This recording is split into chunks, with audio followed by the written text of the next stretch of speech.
नमस्ते, प्रणाम। और एक कलाकार घर से चलता है ये सोच के कि मुझे गायक बनना है या मुझे अभिनय करना है या मुझे भाव नृत्य करना है, इस फील्ड में जाना है। लेकिन कलाकारों की क्या मजबूरी होती है कि घर से वो चलते तो एक लक्ष्य लेकर ही चलते हैं, लेकिन जब इंडस्ट्री में आते हैं तो कुछ मजबूरियां ऐसी हो जाती हैं कि जो ट्रेड सोच के वो आते हैं उस ट्रेड में वो रह नहीं पाते हैं और दूसरे किसी ट्रेड में चले जाते हैं। या कुछ ऐसे कलाकार हैं जो अपना जो ट्रेड सोच के आते हैं वो भी करते हैं और विभिन्न प्रकार के ट्रेड में काम करते हैं। तो आपको एक ऐसी ही शख्सियत से मिलवा रहा हूँ जो सोच के तो इंडस्ट्री में ये आए थे कि मुझे गायक बनना है, और गायक बनने के साथ यहाँ आने के बाद क्या हुआ कि गायक के साथ साथ एक अच्छे म्यूजिक डायरेक्टर हो गए, अच्छे अभिनेता हो गए, अच्छे रिकॉर्डिस्ट हो गए, अच्छे मैनेजमेंट करता हो गए।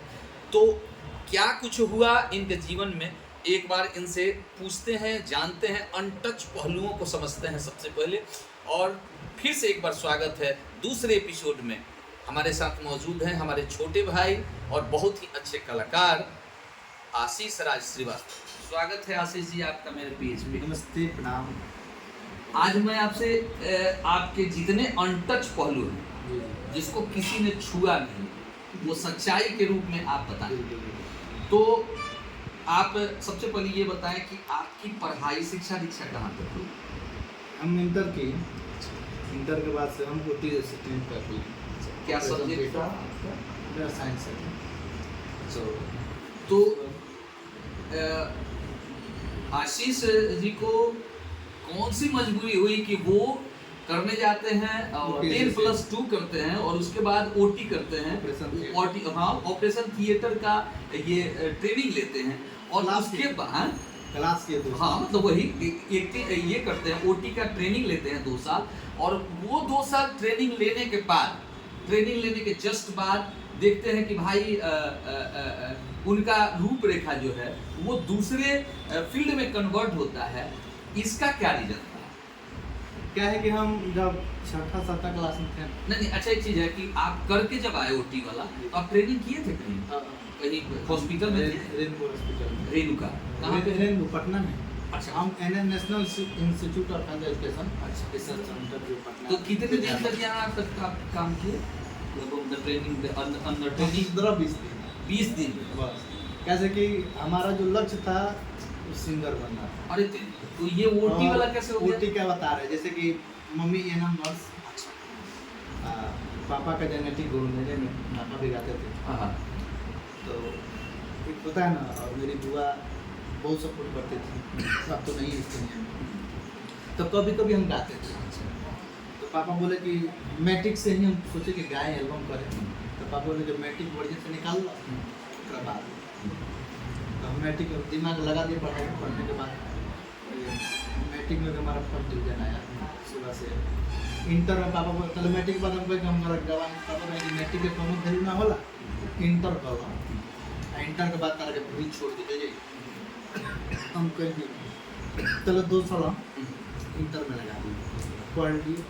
पढ़ने के बाद पापा बोले कि तू वो काम करिए, वो डिग्री ले ले जब भविष्य में काम है, वो बात है तो अपन गायकी करत रहिए। मैंने हमारी लक्ष्य दिखा रहे थे कि तार लक्ष्य तू है, तू गायक बनी। लेकिन हर विचार में जब बेसिक डिग्री बा तो हम अपना हाथ में रख लिया। हम OT असिस्टेंट करने के लिए हम पटना आ गए, नेशनल स्कूल में नाम लिखाया, पढ़ाई की, पढ़ते। और जैसे उसमें और सुबह से कॉलेज फंक्शन होने लगा, उसमें गाने लगे, सब लोग उत्साह बढ़ाने लगे, बहुत अच्छा गाते हो आप, गायक की करो, ये करो। तो हम क्या किए कि जब घर से जब बाहर हो गए ना, तो हम बनाते थे भात सब्जी, हरदम भात सब्जी।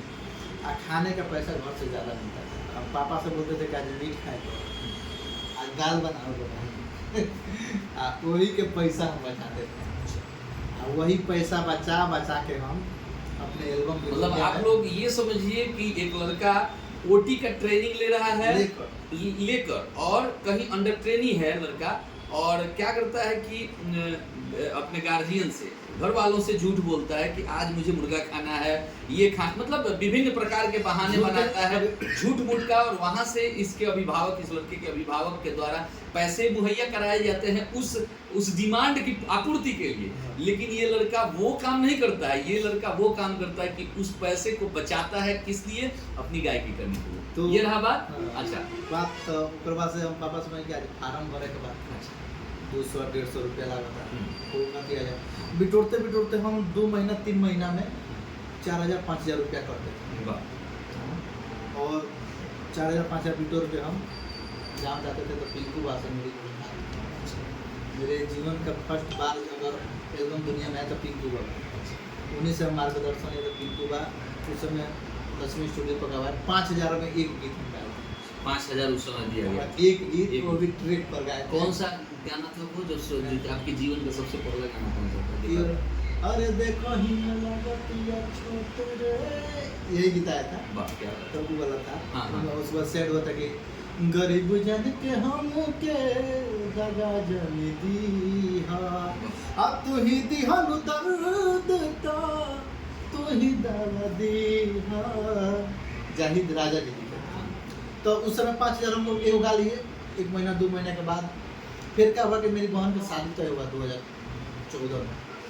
तो शादी तय हुआ तो हम उस पर आना जाना हेन तेन करते रहते थे, गाते रहते थे। तो वही स्थिति बिटोर 5 महीना 6 महीना